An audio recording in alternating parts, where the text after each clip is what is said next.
kigugumizi juu ya suala la uraia pacha. Tumelioji hili na tukasema kuna umuhimu mkubwa wa kiuchumi wa Watanzania ambao wanaishi nje ya nchi, lakini pia raia wa nchi nyingine wenye asili ya Tanzania. Serikali huko nyuma iliahidi juu ya inachokiita hadhi maalum. Ndani ya bunge mimi nilioji hiyo hadhi maalum imefikia wapi, na tumeelezwa kwamba iko mezani kwa spika na inafanyiwa kazi.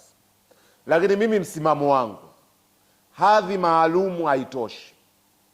Kitu hasa kitachosaidia Watanzania wanaoishi ughaibuni na raia wa nchi hizo wenye asili ya Tanzania wawekeze ipasavyo hapa Tanzania ni kuruhusu suala la uraia pacha, na tuache kuwa na uoga.